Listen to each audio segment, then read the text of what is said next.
Jai Hind. Good afternoon and a very warm welcome, friends, to this our weekend series, which is dedicated to the laws, to the study of laws, which actually transformed India.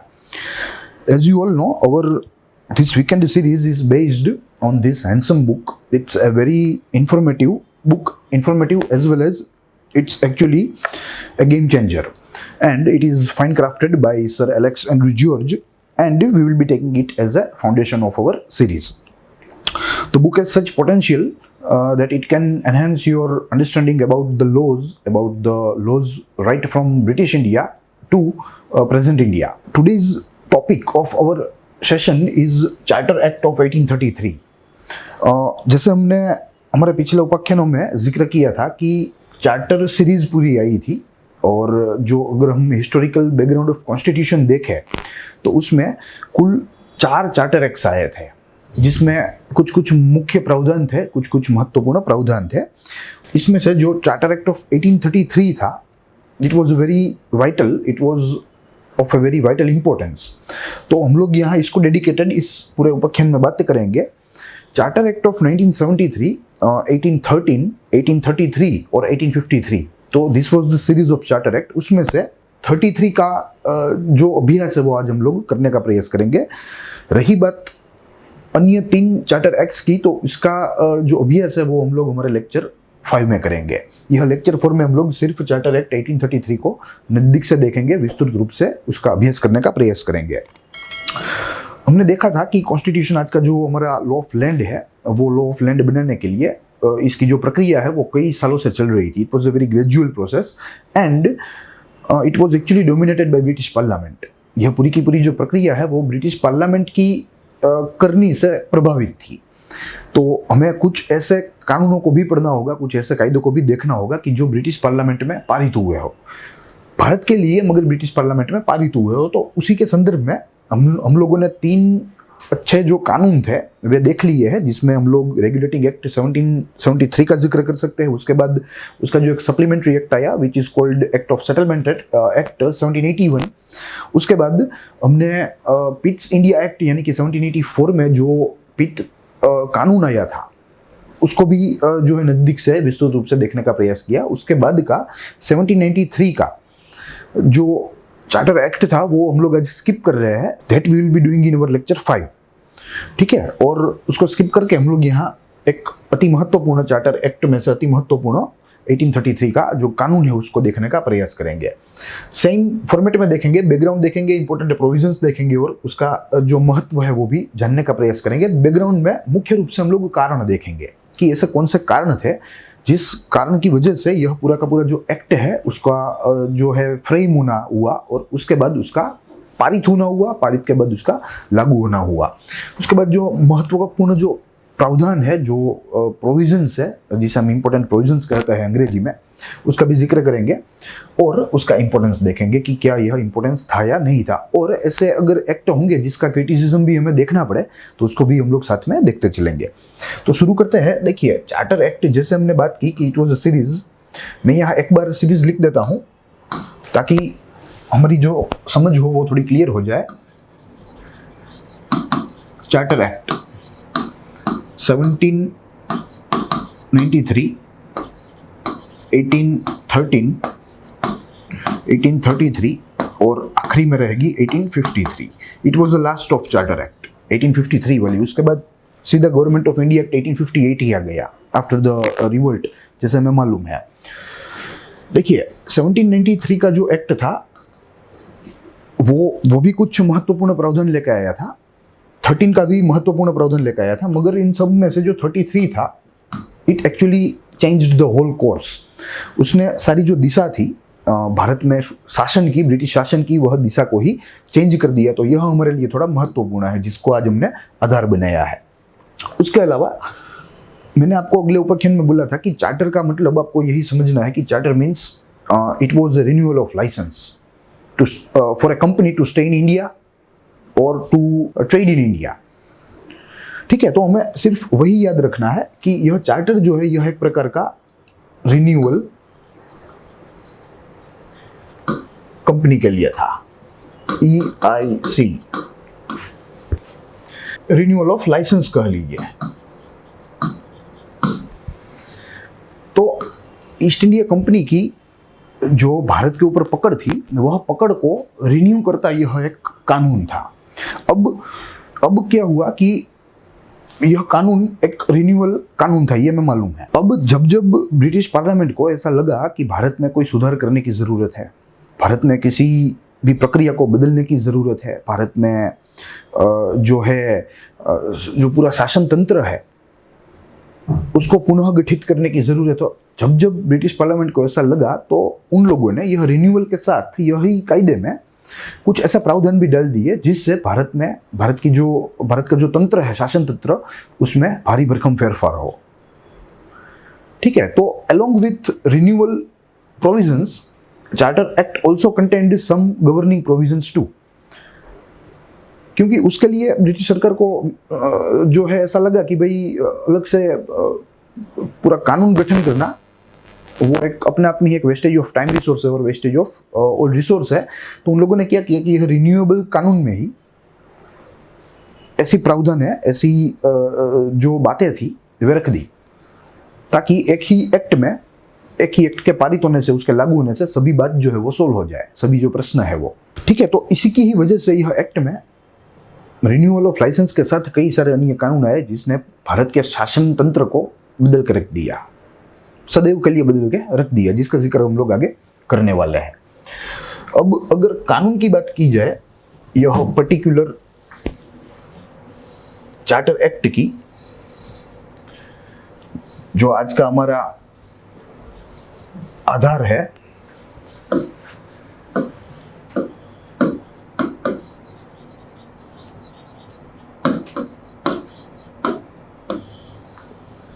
तो अगर कारणों की बात करें, यह charter act 1833 के, तो कारणों में हम लोग ब्रिटेन में जो फेरफार हुए, बहुत ही भारी मात्रा में ब्रिटेन में फेरफार हुए, जिसका जिक्र हम लोग आगे यहाँ ब्रीफली करेंगे, तो उसको हम लोग आधार बना सकते हैं यह कानून के जन्म के लिए।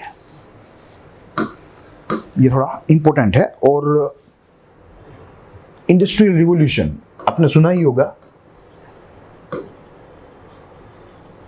जिसे हम हिंदी में औद्योगिक क्रांति कहते हैं, और औद्योगिक क्रांति के जनक के रूप में भी हम लोग इंग्लैंड को पहचानते हैं कि इंग्लैंड प्रोबेबली पूरे विश्व में सबसे प्रथम राज्य था जहां औद्योगिक क्रांति सर्वप्रथम बार हुई। ठीक है, औद्योगिक क्रांति का जो आधार था वो था एनलाइटमेंट। हमें मालूम है कि ब्रिटिश या यूरोपियन इतिहास में दो महत्वपूर्ण समय रह गए, और वह समयों को एक रेनेसा कहा जाता है, रेनेसांस ऑफ यूरोप, और दूसरा कहा जाता है एनलाइटमेंट। ठीक है, तो एनलाइटमेंट में क्या हुआ, साइंस का एडवेंट हुआ, advent of science, which actually triggered industrial revolution. Science आया तो मशीनरी बनने लगी, various types of engines were made, which actually triggered the entire industrial revolution. तो क्या हुआ, इंडस्ट्रियल रिवॉल्यूशन हुआ ब्रिटेन में, तो प्रोडक्शन बढ़ा तो सरप्लस बढ़ा। अब इस सरप्लस को कहीं तो बेचना ही पड़ेगा, प्लस प्रोडक्शन के लिए रॉ मटेरियल,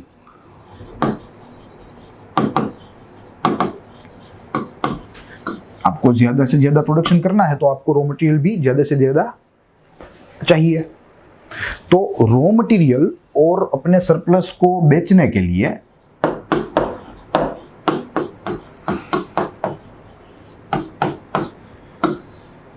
अब उन लोगों को लगा, रॉ मटेरियल और अपनी उत्पाद जो है वो बेचने के लिए अब उन लोगों को लगा कि अब इसके लिए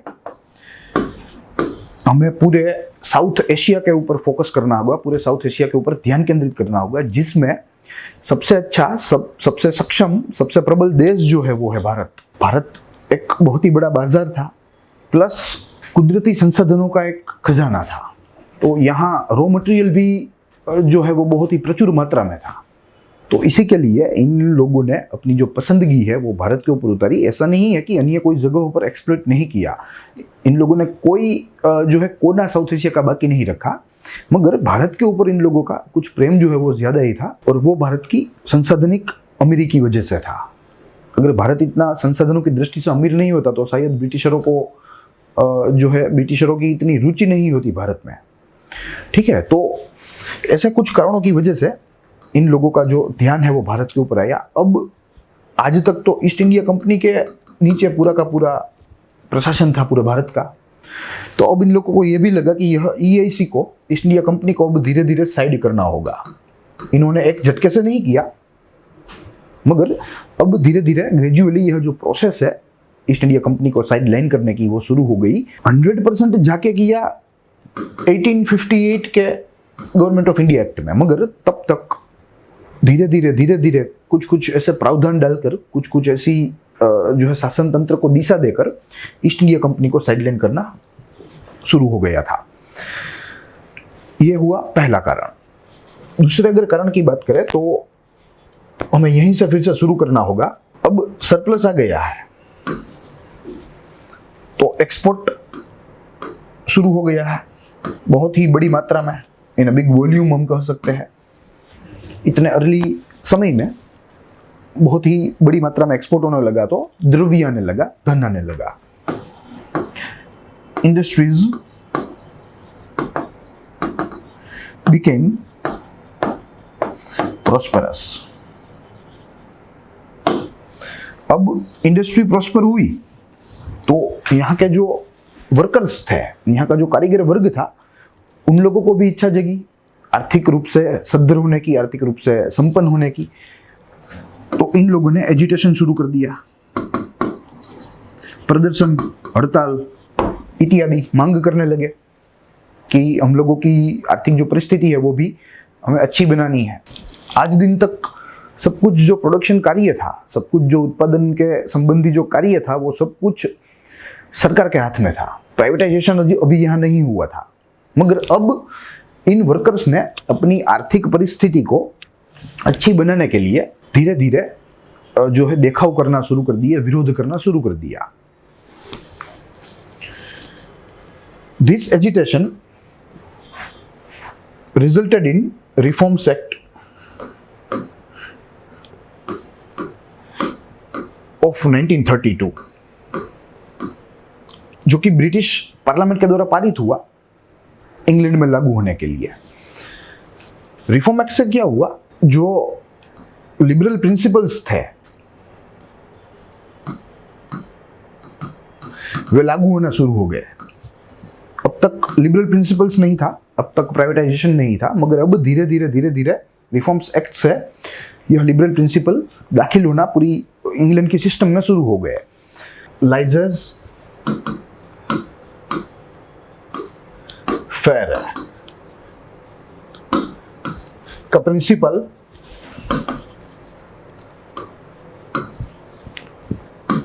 वहां के तंत्र ने अपना लिया। लेजर्स फेयर का प्रिंसिपल, जिसका मुताबिक प्राइवेट बिजनेस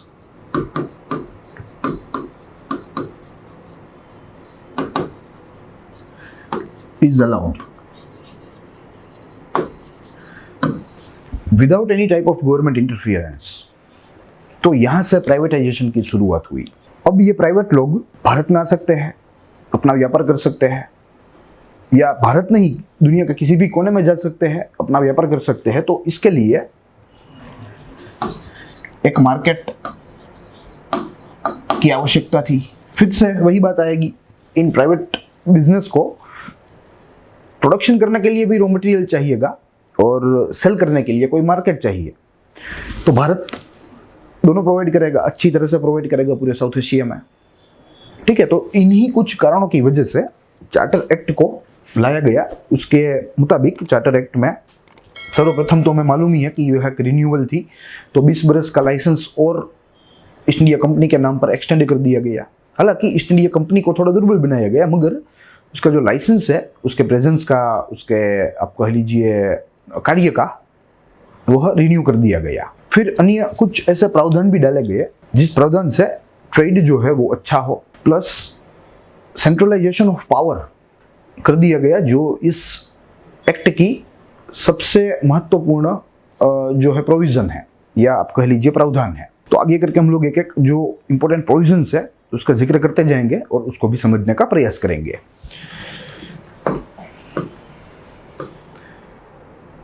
देखिए यह ऑब्जेक्टिव है, सर्वप्रथम हमें यहाँ ऑब्जेक्टिव दिए गए हैं, तो उद्देश्यों को देखेंगे। हमने कारण देख लिया है, अब उद्देश्य देखेंगे। To extend the royal charter for the monopoly of company in India, जिसका हमने जिक्र किया, 20 ईयर प्लस कर दिया गया। अब ऐसा चार्टर एक्ट लाने की जरूरत जो है वो पड़ेगी 1853 में, जो कि लास्ट है। It centralised the power for the first time in India. Yes, it centralised the power. It actually made the governor general of Bengal a governor general of India, and it actually abolished the legislative powers of the governor of Madras presidency and of Bombay presidency। यानी कि सर्वप्रथम बार अब पूरे भारत का जो तंत्र है उसका संचालन गवर्नर जनरल ऑफ इंडिया के द्वारा होगा, जो कि गवर्नर जनरल ऑफ बंगाल था आज दिन तक। और हमने 1773 की रेगुलेटिंग एक्ट में भी देखा था कि कैसे गवर्नर ऑफ बंगाल को गवर्नर जनरल ऑफ जो है बंगाल बना दिया गया था और मद्रास और बॉम्बे को उसके अधीन बना दिया गया था। हालांकि उसके जो पावर्स थे बॉम्बे और मद्रास के गवर्नर्स के, वे एबॉलिश नहीं किए गए थे। It was done in this act for the first time. So हम लोग कह सकते हैं कि सच्चे पैमाने पर यह एक्ट ने सेंट्रलाइजेशन ऑफ पावर किया और सारी जो सत्ता है वो गवर्नर जनरल ऑफ इंडिया के नीचे निहित कर दिया, उसको निहित कर दी। To legalise British colonialism in India, संस्थानवाद। संस्थानवाद को वैध बना दिया। वैध तो बनाना ही था, क्योंकि अब प्राइवेट लोगों को भी बिजनेस करना है, तो उन लोगों को भी रॉ मटेरियल चाहिए, बाजार चाहिए। इंडस्ट्रियल रिवोल्यूशन हो रहा है, उसको गति देने के लिए, उसको और जो है ताकतवर बनाने के लिए, स्ट्रॉन्ग बनाने के लिए ये ज़रूरी था कि रॉ मटेरियल्स आते रहे और जो उत्पाद है वो बिकती रहे। Then only it can make strong the industrial revolution. तो इसी की वजह से यह पूरा का पूरा जो संस्थानवाद है उसको भारत के संदर्भ में वैध साबित कर दिया गया, वैध बना दिया गया। तो this were the objectives of charter act 1833। देखते आगे इंपॉर्टेंट प्रोविजंस में। India is a British colony. Governor general of India, the governor general of Bengal was designated as governor general of India, जिसका जिक्र हमने किया। It was for the first time. Governor of Bengal was made governor general of Bengal in 1773 regulating act. Now governor general of Bengal was made governor general of entire India in the act of 1833। He was vested with all the military and civil powers। उसको सारी सैन्य व दीवानी शक्तियां दे दी गई। The legislative powers of governor of Madras and Bombay were abolished। These both were abolished। ठीक है, तो it was probably the first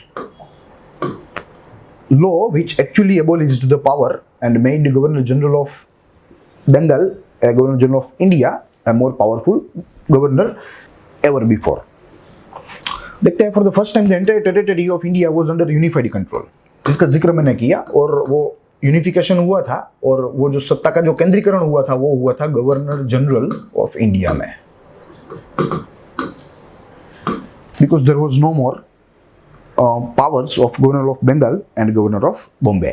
For the first time the governor general of India and its council of 4 members were called the government of India। Yes, for the first time the term was coined as a government of India।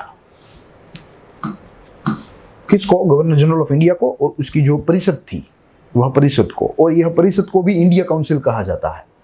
It is called India council. But with governor, आप कह लीजिए plus governor general as a whole, it will be termed as a government of India and it was termed for the first time. उसके बाद देखें तो fourth member of the council was not entitled to be in council other than that for legislative purpose. Yes, legislative purpose के अलावा चौथे member को नहीं रखा जाता था या नहीं रख सकते थे, उसका काम लेजिस्लेटिव पर्पस तक सीमित था। Restrictions on immigration from Europe and the acquisition of property in India were lifted। Yes, ये भी एक महत्वपूर्ण प्रावधान है जिसका असर भी थोड़ा भारत के संदर्भ में थोड़ा हानिकारक हुआ, जिसको आगे हम लोग देखेंगे, जब उसके क्रिटिसिज्म की बात करेंगे तब देखेंगे। तो अब यूरोप से किसी को भी आने की छूट, भारत में कोई भी यूरोपियन, कोई भी अंग्रेज अब अपने नाम पर जो मिल्कत है, प्रॉपर्टी है, वो खरीद सकेगा। आज दिन तक वो नहीं खरीद सकता था, या किसी भी यूरोपियन व्यक्ति को यह भारत में आने की अनुमति ही नहीं थी, क्योंकि there were some British interest. British लोगों को स्पेन के साथ दिक्कत थी, डच के साथ दिक्कत थी, या आप कह लीजिए फ्रेंच के साथ दिक्कत थी। तो कुछ ऐसा इंटरेस्ट की वजह से it was ban till date. This provision let down the way for the entire colonisation of the country, क्योंकि अब वे लोग भारी मात्रा में आने लगे, यहाँ अपना फैलाव करने लगे, अपना देश समझकर, अपनी जागीर समझकर। तो बहुत ही जो है हानिकारक प्रभाव भारत पर पड़ा था। Extension of royal charter, the royal charter given the company as it extended the further 20 years more with a condition that company will end all its commercial activity and act purely as an administrative body।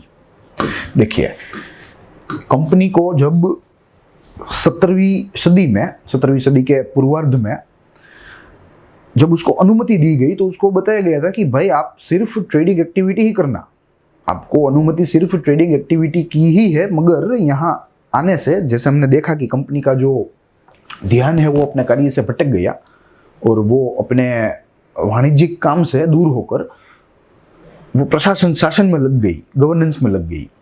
ठीक है, तो अब धीरे धीरे company को ही एक administrative बनाने का काम जो है यह ब्रिटिश पार्लियामेंट के द्वारा होने लगा, जो अपने आप में एक गंभीर बात थी।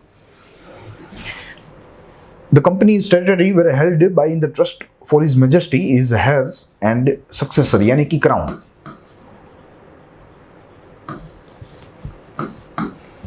देखते हैं आगे, split in Bengal presidency. Yes, ये भी एक प्रावधान था, मगर सद्भाग्यवश यह प्रावधान जो है वो कभी भी लागू नहीं हुआ और बाद में इसे हटाया गया था। और ये प्रावधान ऐसी बात करता है कि बंगाल बड़ी प्रेसिडेंसी थी, उसको विभाजित करने की बात करता है।